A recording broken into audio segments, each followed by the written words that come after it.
Hello दोस्तों, मेरा नाम है रूपेश कुमार महतो और आपका हमारा यूट्यूब चैनल में वेलकम है। तो दोस्तों, आज हम लोग लेकर आए हुए हैं पॉलिटेक्निक में आपका यूनिट एंड मेजरमेंट में आपका फिजिक्स चैप्टर नंबर 1 का मोस्ट इम्पॉर्टेंट एमसीक्यू टोटल 20 धुआंधार क्वेश्चन है।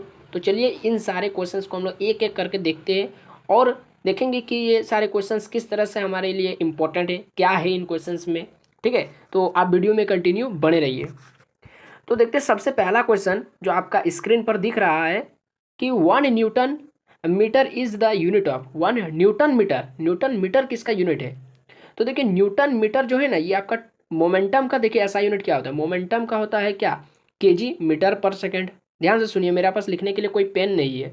तो न्यूटन सॉरी मोमेंटम, मोमेंटम का देखिए क्या होता है, मोमेंटम का होता है केजी मीटर पर सेकेंड। पावर का क्या होता है, वाट होता है। नन ऑफ दिस तो होगा नहीं। टॉर्क, टॉर्क का क्या होता है, टॉर्क का होता है फोर्स इनटू परपेंडिकुलर डिस्टेंस। ठीक है, तो फोर्स का होता है न्यूटन और डिस्टेंस का होता है मीटर, तो न्यूटन मीटर टॉर्क का ऐसा यूनिट। ठीक है, समझ में आ गया। चलिए अगला क्वेश्चन देखते हैं। अगला क्वेश्चन है what is the significant figure in 6.0023। तो 6.0023 में सिग्निफिकेंट फिगर कितना है? तो हम लोग जानते हैं कि सिग्निफिकेंट फिगर जितना भी डिजिट है सबको हम लोग ऐड कर देते हैं। तो जैसे 6 और 6 है एक, उसके बाद 0, एक और 0, 2 3, तो टोटल कितना हुआ, 1 2 3 4 5, 5 नंबर हुआ, तो इसका सिग्निफिकेंट फिगर 5 हो जाएगा। ठीक है, तो इसलिए इसका आंसर 2 तो नहीं होगा, 3 भी नहीं होगा, 6 भी नहीं होगा, नन ऑफ दिस इसका आंसर सही है। तो सिग्निफिकेंट फिगर का कुछ रूल होता है जो आप लोग देख लीजिएगा। नहीं आपको यदि पता है तो मैं इस पर वीडियो भी बना सकता हूँ, आप कमेंट में हमको कीजिए, कमेंट कीजिए कि सिग्निफिकेंट फिगर का रूल्स बताइए, तो मैं बता दूंगा। ठीक है, और उसके साथ साथ मैं आपको राउंडिंग ऑफ भी बता दूंगा उसी वीडियो में। चलिए अगला क्वेश्चन देखते हैं जो आपके स्क्रीन पर दिख रहा है कि light year is the unit of, light year किसका यूनिट है? तो लाइट ईयर ऑप्शन देखते हैं। टाइम का तो ऐसा यूनिट क्या होता है, टाइम का सेकंड होता है। ठीक है, डिस्टेंस का क्या होता है, डिस्टेंस का मीटर होता है। स्पीड का क्या होता है, मीटर पर सेकंड होता है। तो पूछ रहा है light year is the unit of, light year किसका यूनिट है? तो आपने पढ़ा था लाइट ईयर का डिफिनेशन का, the distance covered by the light in 1 year, कि एक साल में जो लाइट के द्वारा जितना डिस्टेंस ट्रेवल किया जाता है उसी को हम लोग लाइट ईयर कहते हैं। तो एक तरह का ये क्या है, एक डिस्टेंस है, तो इसलिए ये जो लाइट ईयर है किसका यूनिट है, डिस्टेंस का यूनिट है। बहुत बच्चे लाइट ईयर, तो ईयर को देखकर समय मार देते हैं, यानी टाइम को टिक कर देते हैं, जो कि उनका आंसर गलत हो जाता है। समझ में आ गया। अगला क्वेश्चन देखते हैं। Question number 4, the number of basic units required to cover all physical quantities in science and engineering is. तो आपको बताना है कि हम लोग कितना फंडामेंटल क्वांटिटीज़ होता है साइंस में। तो साइंस में आपको क्लास 10 से ही आप या फिर 11 से ही पढ़ते आ रहे हैं कि या फिर 9 से भी, कि जो आपका क्वांटिटी होता है फंडामेंटल क्वांटिटी वो 7 होता है।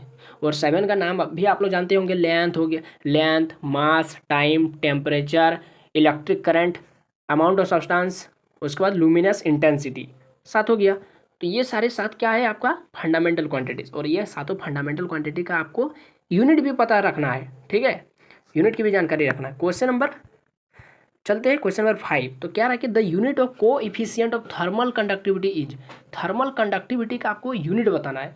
तो हम लोग देखते हैं ऑप्शन नंबर ए, तो इसका आंसर है। तो देख लेते हैं ऑप्शन नंबर बी क्या है, वाट, और क्या दिया, वाट, ये मीटर, केल्विन, वाट। तो ये देखिए, ये जो है ना, ये किसी तरह का ये यूनिट हमको नहीं लग रहा है, तो ये इसको भी छोड़ देते, जूल पर सेकंड। तो ये आपका पावर का हो जाएगा, जूल पर सेकंड। जूल तो आपका वर्क का हो जाएगा या फिर एनर्जी का। तो इसका आंसर वाट पर केल्विन मीटर, वाट पर केल्विन मीटर। ठीक है, तो आप लोग को इफिशियंट ऑफ थर्मल कंडक्टिविटी का भी देख सकते हैं। देखिए ऑप्शन में यदि कहीं पर गलत ऑप्शन मिल जाए तो उसको देखना नहीं है, आपको क्वेश्चन देखना है कि हमको क्वेश्चन क्या इंपॉर्टेंट पूछ सकता है। तो the unit of coefficient of thermal conductivity, तो इसका यूनिट हो जाएगा वाट पर केल्विन पर मीटर। ठीक है, उसके बाद देखते हैं अगला क्वेश्चन। अगला क्वेश्चन है आपका स्क्रीन पर कि the unit of luminous intensity, luminous intensity का तो आपको यूनिट, ये आपका 7 फंडामेंटल क्वांटिटी है, तो ये आपका ल्यूमिनस इंटेंसिटी। तो देखते हैं कैंडिला इसका आंसर होगा। ठीक है, तो वाट, वाट किसका है, पावर का। ल्यूमेन तो कोई यूनिट होता नहीं है। एम्पियर, ये तो आपका करंट का यूनिट है, तो इसका आंसर क्या हो जाएगा, candela, option number A. Question number 7, question number 7 है आपका the SI unit of coefficient of thermal conductivity, फिर शायद वही आ गया एसआई यूनिट ऑफ। तो देखिए क्वेश्चन नंबर ये आपका शायद आपका क्वेश्चन नंबर 5 था, थर्मल कंडक्टिविटी का the unit of coefficient of thermal conductivity watt per kelvin पर मीटर था। 5 नंबर और 7 नंबर में भी वही सवाल पूछा गया है। 7 नंबर में भी वही सवाल पूछा गया है कि the sign of coefficient of thermal conductivity. तो जैसा कि वहाँ पर देखिए वाट पर केल्विन पर मीटर, वहाँ पर मीटर में माइनस देने भूल गया है, ठीक है, तो वहाँ पर माइनस दे दीजिएगा, यानी वाट पर केल्विन पर मीटर होता है इसका ऐसा यूनिट थर्मल कंडक्टिविटी का, कोएफिशिएंट ऑफ थर्मल कंडक्टिविटी। तो इसका मतलब आप देख सकते हैं कि ये इस क्वेश्चन को 2 तरीका से पूछा जा सकता है। इसका मतलब ये बहुत ज़्यादा इंपॉर्टेंट क्वेश्चन है, ठीक है, आपका पॉलिटेक्निक एग्जाम के लिए। तो आप लोग इसको याद कर लीजिए। क्वेश्चन नंबर 8 चलते। तो आपको हीट का यूनिट बताना है, हीट का यूनिट। तो हीट का यूनिट क्या होता है? जूल होता है, क्योंकि आपको पता है कि वर्क का भी यूनिट क्या होता है? जूल होता है। एनर्जी का भी यूनिट होता है जूल। तो हीट क्या है? हीट का भी ऐसा यूनिट क्या होता है? जूल होता है। समझ में आ गया? केल्विन टेम्परेचर का होता है। लोग ऐसा यूनिट ऑफ इलेक्ट्रॉनिक कैपेसिटेंस, यानी कैपेसिटेंस का आपको पूछ रहा है ऐसा यूनिट। तो कैपेसिटेंस का ऐसा यूनिट क्या? देखिए वोल्ट, वोल्ट तो आपका इलेक्ट्रिक पोटेंशियल का है। कूलम ये आपका चार्ज का है, नॉन ऑफ दिस तो होगा नहीं। फैराड, तो इसका इलेक्ट्रिकल कैपेसिटेंस या फिर इलेक्ट्रॉनिक कैपेसिटेंस का क्या हो जाएगा ऐसा यूनिट? फैराड। उसके बाद देखते हैं question number 10। Light year is the unit of, light year, फिर वही आ गया, क्वेश्चन रिपीट हो गया। लाइट ईयर किसका यूनिट है? डिस्टेंस का, ठीक है। उसके बाद देखते हैं क्वेश्चन नंबर 11। बोल रहा है कि the SI unit of energy is joule and is equivalent to, मतलब आपको बताना है कि 1 जूल बराबर कितना अर्ग होता है, ठीक है। तो 1 जूल इज इक्वल टू आपका 10 का पावर 7 अर्ग होता है, ठीक है। और 1 न्यूटन इज इक्वल टू 10 का पावर 5 डाइन होता है। ये 2 चीज़ आपको याद रखना है, ठीक है। आगे देखते हैं। Newton metre is the unit of, फिर वही घूम के आ गया क्वेश्चन। टॉर्क का होता है न्यूटन मीटर, मोमेंटम का केजी मीटर पर सेकंड, फोर्स का न्यूटन, या फिर इस तरह से भी बोल सकता है MA वाला फॉर्मूला से, तो M के लिए केजी और A के लिए मीटर पर सेकंड स्क्वायर, इस तरह से भी बोल सकता है। तो न्यूटन मीटर टॉर्क का ऐसा यूनिट है, ठीक है। टॉर्क क्या है? टॉर्क का जो न्यूटन मीटर है वो आपका उसके बाद फिर वर्क का भी होता है, वर्क का तो जूल होता है, ठीक है। तो वर्क का फॉर्मूला क्या होता है? फोर्स इंटू डिस्प्लेसमेंट, आपको याद होगा W बराबर FS cos थीटा, याद है ना? हाँ, तो वहाँ पर भी आपका न्यूटन मीटर भी होता है, वर्क का यूनिट न्यूटन मीटर, ठीक है, समझ के रखिएगा। और जूल भी होता है, और टॉर्क का भी न्यूटन मीटर होता है। अगला क्वेश्चन देखते हैं हम लोग। 12 हो गया, 13 नंबर देखते हैं। 13 में ही हम लोग 14 को भी घुसा दिए हैं, क्वेश्चन नंबर 14 को भी ऐड कर दिए। Which of the following has not been expressed in proper unit, यानी कौन सा यहाँ पर जो है ना वो प्रॉपर यूनिट में नहीं दिखाया गया, यानी किसका ऐसा यूनिट यहाँ पर या फिर कोई किसका यूनिट यहाँ पर गलत दिया गया है। तो स्ट्रेस बाय स्ट्रेन, तो देखिए नीचे में जो स्ट्रेन लिखा है उसका यूनिट नहीं होता है, वो यूनिट लेस क्वांटिटी है, ठीक है। तो जो स्ट्रेस का है ऊपर में वही वाला आपका इधर होगा बराबर के इधर। तो स्ट्रेस का हम लोग जानते हैं क्या होता है? स्ट्रेस का न्यूटन पर मीटर स्क्वायर होता है, क्योंकि स्ट्रेस का जो फॉर्मूला होता है वो फोर्स पर यूनिट एरिया होता है, ठीक है, फोर्स पर यूनिट एरिया। तो फोर्स का होता है न्यूटन और एरिया का मीटर स्क्वायर, तो स्ट्रेस पर स्ट्रेन का हो जाएगा न्यूटन पर मीटर स्क्वायर, ये तो सही है। सरफेस टेंशन ये होता है आपका फोर्स पर यूनिट लेंथ होता है ना इसका फॉर्मूला। तो फोर्स का मीटर न्यूटन और लेंथ का मीटर, तो न्यूटन पर मीटर, ये भी सही है। चौथा देखते हैं प्रेशर। प्रेशर का तो हम लोग बचपन से जानते हैं कि force per unit area Newton पर मीटर स्क्वायर। तो इसमें आंसर किसका गलत दिया है? एनर्जी। एनर्जी का हम लोग क्या जानते हैं? एनर्जी का हम लोग जानते हैं जूल होता है, और जूल नहीं रहेगा यहाँ पर, तो जूल की जगह में ये होना चाहिए W बराबर FS, W बराबर FS। तो F क्या हो जाएगा? न्यूटन, और S क्या हो जाएगा? मीटर। या फिर आप एनर्जी का एक और जानते हैं क्या?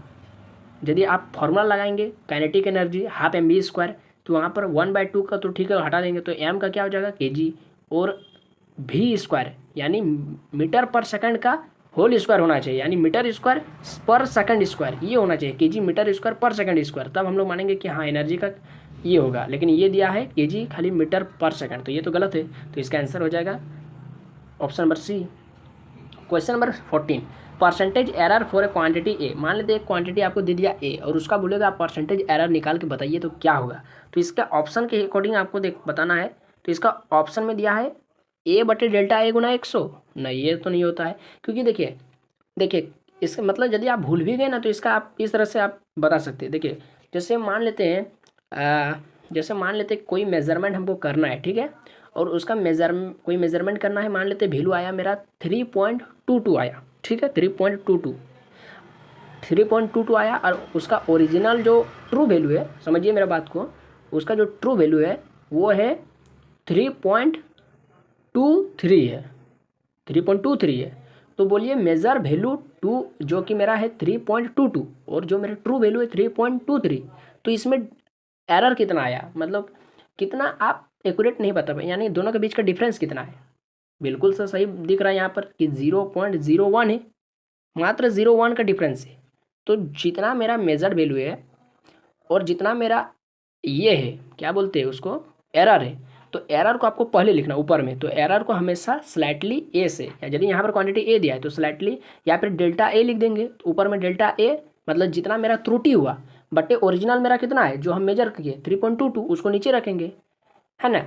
यानी जो मेरा गलती हुआ उसको ऊपर, वो गलती किस में आए, या फिर इसको आप इस तरह से ध्यान, मतलब मैंने इस तरह से आप एग्जांपल लीजिए कि आपका टोटल एग्जाम हो रहा है 500 नंबर का, उसमें आपका आया 300 नंबर, तो ऊपर में 300 रखे नीचे 500, उस तरह से। यानी डेल्टा ए को ऊपर में रखना है जो कम वैल्यू है, और नीचे में बड़ा वैल्यू को ए को, और गुना 100 क्योंकि परसेंटेज निकालने बोला है। तो इस तरह से इसका ऑप्शन नंबर 20 का राइट आंसर हो जाएगा। क्वेश्चन नंबर 15 बोल रहा है कि विच of the following is not a unit of time, कौन टाइम का यूनिट नहीं है। सेकंड है, मंथ है, ईयर है, लाइट ईयर, ये तो आपका डिस्टेंस का यूनिट है। तो इसका आंसर हो जाएगा option number D. Question number 16 according to SI unit mass of substance measured in, तो बताइए, ये तो आपका फंडामेंटल क्वांटिटी से आता है मास ऑफ सब्सटेंस। तो मास ऑफ सब्सटेंस, इसको ध्यान रखें बहुत बच्चे यहाँ पर ऑफ सब्सटेंस, ये जो वर्ड देखते हैं ऑफ सब्सटेंस, इसको देखकर मोल्स टिक कर देते हैं, क्योंकि उन्होंने पढ़ा था अमाउंट ऑफ सब्सटेंस, इस तरह से कुछ उन्होंने पढ़ा था, है ना, या फिर क्वांटिटी अमाउंट ऑफ सब्सटेंस या फिर क्वांटिटी ऑफ सब्सटेंस, इस तरह से उन्होंने, जब उनके टीचर पढ़ा रहे थे कॉलेज में या फिर स्कूल में, तब उन्होंने ध्यान दिया था। उसके बाद वो भूल गए बाद में कि सर कुछ बता रहे थे ऑफ सब्सटेंस करके, यानी उसका तो आंसर बताए थे मोल, तो यहाँ पर मोल टिक कर देंगे। लेकिन यहाँ पर ध्यान दीजिए अमाउंट ऑफ सब्सटेंस या फिर क्वांटिटी ऑफ सब्सटेंस नहीं है, यहाँ पर मास ऑफ सब्सटेंस दिया है। यानी सीधा सीधा यदि कहा जाए तो उस सब्सटेंस का मास, तो मास का यूनिट क्या होता है, बिल्कुल सही जवाब केजी, किलोग्राम। मोल तो आपका अमाउंट ऑफ सब्सटेंस का है, मीटर तो आपका लेंथ का है, और कैंडिला तो आपका लुमिनस इंटेंसिटी का है। ठीक है, तो इसका सही यूनिट क्या हो जाएगा, इसका सही आंसर भी हो जाएगा kilogram, option number B. Question number 17 the unit of luminous intensity, तो ल्यूमिनस इज, तो कैंडिला पर स्क्वायर मीटर, ल्यूमिनस खाली पूछा है, इंटेंसिटी नहीं दिया है, इसको भी ध्यान रखना है। इंटेंसिटी देता तब ओनली कैंडिला, ल्यूमिनस इंटेंसिटी का कैंडिला, लेकिन इंटेंसिटी नहीं लिखा है इसीलिए पर मीटर स्क्वायर, कैंडिला पर मीटर स्क्वायर। ठीक है, क्लियर हो गया, डाउट नहीं है। यदि इंटेंसिटी रहता तो खाली कैंडिला, इंटेंसिटी नहीं है यानी उसका तीव्रता को नहीं बता रहा, तो तीव्रता नहीं बता रहा यानी एक तरह का लुमिनेंस को खाली बताना है हमको। तो लुमिनेंस क्या है, कैंडिला पर मीटर स्क्वायर। ठीक है, चलिए आगे देखते हैं। इस तरह का भी क्वेश्चन आपको पूछ सकता है छकाने के लिए। ठीक है, चलिए आगे देखते हैं। क्वेश्चन नंबर 18 में ही आपका 19-20 भी जुड़ा हुआ है। Another name for fundamental unit is, fundamental unit अगर हम नहीं बोलेंगे तो उसका दूसरा नाम क्या बोलेंगे, बेस यूनिट बिल्कुल बोल सकते, एटम तो नहीं बोलेंगे। लेटर सिंबल्स, फंडामेंटल यूनिट को हम लेटर तो मतलब सिंबल नहीं बोल सकते, सिंबल तो अलग चीज़ होता है, यूनिट है ना, तो यूनिट को थोड़ी सिंबल हम लोग बोलेंगे। मैट्रिक सिस्टम नहीं, ये तो नहीं होगा। बेस यूनिट, हाँ, फंडामेंटल का ही दूसरा नाम है बेस, बेसिक। जैसे फंडामेंटल क्वांटिटी तो बेसिक क्वांटिटी उसको भी बोलते हैं, है ना, उसको बेसिक क्वांटिटी भी बोलते हैं ना। फंडामेंटल यूनिट तो बेसिक यूनिट, बेस यूनिट। ठीक है, चलिए क्वेश्चन नंबर 19 देखते हैं। Which of the following metric prefixes could replace 10 का पावर 9, यानी बोल रहा है कि यदि आप उतना लैंग्वेज में ध्यान नहीं देंगे तो बोल रहा है सीधा सी 10 का पावर -9 को हम लोग क्या बोलते हैं, नैनो बोलते हैं, मेगा बोलते हैं, किलो बोलते हैं या माइक्रो बोलते हैं। देखिए हम शुरू करते हैं ऑप्शन नंबर डी से। ठीक है, तो माइक्रो क्या होता है, 1 माइक्रोमीटर बराबर क्या होता है, 10 का पावर -6 मीटर। 1 किलोमीटर बराबर 10 का पावर 3 मीटर, है ना। 1000 मीटर होता है ना, 1 किलोमीटर बराबर यानी 10 का पावर 3। मेगा का मतलब होता है 10 का पावर 6। माइक्रो नहीं है, माइक्रो का मतलब 10 का पावर -6, मेगा का मतलब 10 का पावर +6 मीटर। ठीक है, नैनो का मतलब होता है 10 का पावर -9 मीटर, यानी 1 नैनोमीटर बराबर 10 का पावर -9 मीटर। ठीक है, इस तरह से आपको हर क्वेश्चन को हिट करते चलना है। ठीक है, हर क्वेश्चन को हिट करना है, टच करना है हर ऑप्शन को। Question number 20 the SI unit for amount of substance, अब यहाँ पर वो वाला सवाल आ गया, यहाँ पर अमाउंट लिखा है और वहाँ पर क्या लिखा था, मास ऑफ सब्सटेंस लिखा था। तो अमाउंट ऑफ सब्सटेंस सीधा सीधे हम लोग बोल देंगे मोल होता है, मोल फ्रैक्शन तो नहीं होता है, किलोग्राम तो आपका मास का होता है, ग्राम तो ये आपका सीजीएस यूनिट है मास का। तो इसका एसआई यूनिट क्या हो जाएगा, अमाउंट ऑफ सब्सटेंस का मोल। तो आई होप कि आपको ये 20 का 20 क्वेश्चन काफ़ी मज़ा लगा होगा, काफ़ी अच्छा लगा होगा सारा क्वेश्चंस को पढ़ने में आपको। और हमको नहीं लगता कि कहीं किसी क्वेश्चन में आपको डाउट होगा या फिर कोई क्वेश्चन आपको हार्ड लगा। ठीक है, बहुत आसान आसान सवाल था। तो आप वीडियो में कंटिन्यू तो बने रहे होंगे और वीडियो को आपने पूरा देखा भी होगा, मुझे विश्वास है। तो मैं क्या करूँगा, इसका PDF मैं आपको टेलीग्राम ग्रुप में सेंड कर दूँगा। ठीक है, तो यहाँ तक देखने के लिए धन्यवाद। तो बस फिर मिलते हैं किसी नए वीडियो में। तो बस अभी के लिए इतना ही। जय हिंद, वंदे मातरम।